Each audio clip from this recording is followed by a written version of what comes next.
Puji Tuhan, Shalom Bapak Ibu Saudara sekalian, kita bersemangat hari ini karena kita tahu ada firman yang menuntun dan memberikan kita gairah yang lebih untuk menjalani hari hidup kita. Galatia pasalnya yang kedua, ayat yang pertama berkata demikian. Kemudian setelah lewat 14 tahun, aku pergi pula ke Yerusalem dengan Barnabas dan Titus pun kubawa juga. Kalau kita perhatikan judul dari pasal 2 ini berkata, Paulus diakui oleh para rasul. Dalam setiap kehidupan sebagai umat manusia, kita selalu akan berusaha untuk memenuhi apa yang menjadi kebutuhan-kebutuhan hidup kita. Dan kita tahu bahwa ada kebutuhan yang harus dipenuhi, ada kebutuhan yang bisa ditunda, ataupun ada sesuatu yang tidak perlu untuk kita adakan. Karena itu merupakan kebutuhan yang tidak mendasar. Tapi juga ada satu kebutuhan dalam biologis manusia yang berbicara tentang pengakuan. Nah, di sini Paulus ketika dia bertemu dengan Yesus di Damsyik, dalam dia memulai pelayanannya, dia tidak langsung segera pergi ke tempat-tempat lain untuk dia memberitakan siapa Yesus, tetapi dia harus kembali ke Yerusalem untuk dia mempelajari lebih lagi tentang jalannya Tuhan. Siapa yang gak kenal namanya Paulus? Paulus adalah pribadi yang sangat tahu Taurat pada saat itu, dan dia ada di bawah kepemimpinan guru besar. Jadi banyak hal yang dia pahami. Tetapi pada saat itu Paulus belum diakui dengan apa yang sudah dia capai. Pengakuan adalah sesuatu yang sangat diinginkan oleh setiap pribadi. Ketika anak yang masih kecil, anak pun ingin mendapatkan pengakuan dari lingkungannya, dari orang-orang di sekitarnya, dari orang tua. Ketika dia mendapat pengakuan, dia merasa bahwa dirinya adalah pribadi yang dikasihi, pribadi yang dihargai.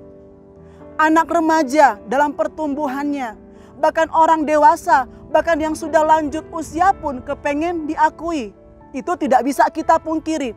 Itu adalah kebutuhan biologis manusia. Tetapi akan menjadi salah apabila di dalam kehidupan kita, kita hanya meletakkan sumber kebahagiaan kita pada apa yang menjadi pengakuan manusia kepada standar manusia yang berbeda-beda. Tetapi kalau kita kembali kepada konteks yang sudah kita baca di sini, Rasul Paulus untuk dia mendapatkan pengakuan sejajar dengan guru-guru pada saat itu, sejajar dengan rasul-rasul pada saat itu ternyata membutuhkan proses, membutuhkan waktu, membutuhkan ketekunan. Dan firman Tuhan yang sudah kita baca dikatakan dia membutuhkan 14 tahun.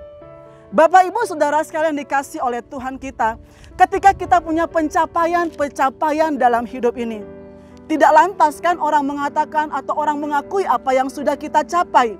Dan kita jangan menjadi kecewa jikalau apa yang sudah kita capai tidak mendapatkan pengakuan dari orang lain. Buktinya, Paulus ketika dia membutuhkan 14 tahun untuk diakui kesederajatan dengan rasul-rasul yang lain, Paulus tidak berhenti untuk mengkabarkan kabar baik, untuk memberitakan tentang jalan Tuhan, untuk memberitakan Kristus Yesus sebagai juru selamat. Siapapun kita yang sedang mendengarkan firman Tuhan, mungkin engkau berada dalam kekecewaan. Oh, kok sepertinya apa yang sudah saya lakukan tidak mendapatkan pengakuan. Kok sepertinya pencapaian saya selama bertahun-tahun sepertinya tidak ada hasilnya. Yesus sangat mengasihi kita. Lakukanlah bagianmu dengan tekun. Walaupun ada dalam proses dan masa yang tidak menyenangkan, sampai ada pengakuan yang muncul untuk kita terima. Karena Tuhan ada dalam setiap langkah kehidupan kita. Dan Tuhan ingin tetap supaya setiap janji firman-Nya terjadi bagi saya dan saudara. Amin. Sebab itu kita boleh mengambil satu teladan. Contoh dari Paulus sendiri. Paulus terus bekerja, Paulus terus melakukan bagiannya, sehingga ada pertumbuhan yang terjadi di dalam pekerjaan Tuhan, sehingga ada buah yang dihasilkan. Banyak hal yang bisa membuat Paulus kecewa ketika dia harus sampai dalam titik pengakuan sebagai seorang rasul. Tidak selamanya dia diterima, dia ditolak, dia harus mengalami lembah kekelaman. Tetapi Paulus terus berjuang karena dia tahu bahwa yang menyertai dia itu adalah Allah yang perkasa. Demikian juga dengan kehidupan kita. Kita jangan hanya mengejar saja pengakuan daripada manusia. Ketika Yesus dia keluar dari sungai Yordan saat dibaptis, ada suara yang berkata, "Inilah anakku yang kukasihi, daripadanya lah aku berkenan." Pengakuan ini datang dari kepada Bapa. Dan pengakuan yang sama juga Tuhan mau berikan bagi saya dan saudara. Kapan pengakuan itu datang? Ketika kita mengakui, percaya bahwa Yesus Kristus satu-satunya juru selamat dalam hidup kita. Juru selamat atas segala sesuatu yang terjadi dalam hidup kita. Atas segala sesuatu yang terjadi di muka bumi ini. Galatia 4 ayat yang 6 berkata, "Dan karena kamu adalah anak, maka Allah telah menyuruh roh anaknya ke dalam hati kita yang berseru, ya Abba, ya Bapa." Ayat 7, "Jadi kamu bukan lagi hamba, melainkan anak. Jikalau kamu anak, maka kamu juga ahli waris Allah." Amin. Puji Tuhan, syukur kepada Tuhan bahwa dalam hidup ini Yesus mengakui kita sebagai anak. Dan satu penegasan bagaimana akhirnya pengakuan itu datang, bahwa Paulus adalah sama sebagai rasul dengan rasul-rasul yang lain, sebagai seorang guru. Dalam Galatia 2 ayat 9 berkata, "Dan setelah melihat kasih karunia yang dianugerahkan kepadaku, maka Yakobus, Kefas, dan Yohanes yang dipandang sebagai soko guru jemaat berjabat tangan dengan aku dan dengan Barnabas sebagai tanda persekutuan, supaya kami pergi kepada orang-orang yang tidak bersunat dan mereka kepada orang-orang yang bersunat." Puji Tuhan, inilah hasil dari ketekunan dan proses kasih karunia yang ada di dalam diri daripada Rasul Paulus. Ya saudaraku sekalian, kejarlah terus pengakuan yang sesungguhnya yang daripada Yesus. Bahkan ketika kita telah jauh, Tuhan tidak menolak kita, tetapi Tuhan merangkul kita dan mengatakan, mengakui bahwa kita adalah anak. Untuk mencapai satu pengakuan memang butuh proses, butuh ketekunan. Dan itu yang dilakukan oleh Paulus untuk menjadi bagian apa yang harus dia kerjakan. Apa yang menjadi bagian kita kerjakan dengan iman.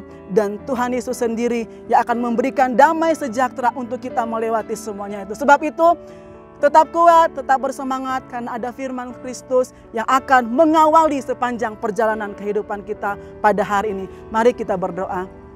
Terima kasih Bapa, kami bersyukur bahwa Tuhan yang sudah mengangkat kami. Yesus, Engkau mengakui kami sebagai anak ketika kami percaya kepada Engkau. Kalau mungkin ada di antara kami tertunduk lemas Tuhan. Kami mulai merasa lelah bahwa pencapaian dalam hidup kami belum mendapatkan pengakuan dari manusia. Tetapi biarlah firman Tuhan ini boleh membangkitkan iman percaya kami bahwa Yesus sudah lebih dahulu mengakui kami sebagai anak-anak. Dan kami tidak mau menjadi anak-anak gampangan, tetapi kami menjadi anak-anak yang kuat sebab juru selamat ada bersama dengan kami. Berkati setiap jemaat-Mu, Engkau tahu apa yang menjadi kondisi kehidupan mereka. Kalau ada yang lemah, Tuhan kuatkan. Kalau ada yang sakit, Tuhan sembuhkan. Kalau ada yang mulai melupakan tentang kasih Tuhan, Tuhan menjamah, Tuhan menyentuh mereka untuk mereka datang kepada Engkau. Biarlah Tuhan banyak jiwa yang boleh diselamatkan, boleh banyak jiwa yang mengenal Yesus Kristus sebagai sumber satu-satunya di dalam kehidupan ini. Memberkati Bapak Ibu Gembala, memberkati gereja lokal kami, memberkati jemaat Tuhan dari yang muda sampai pada lanjut usia sekalipun, sama-sama kami dikatakan Engkau sebagai anak-anak Bapa. Terima kasih Tuhan Yesus, terima kasih buat hari ini. Sepanjang perjalanan kehidupan kami saat ini sampai selama-lamanya, kami mau melangkah bersama dengan Tuhan yang sanggup menggenapi setiap janji firman-Mu. Di dalam nama Tuhan Yesus Kristus kami mengucap syukur. Haleluya. Amin.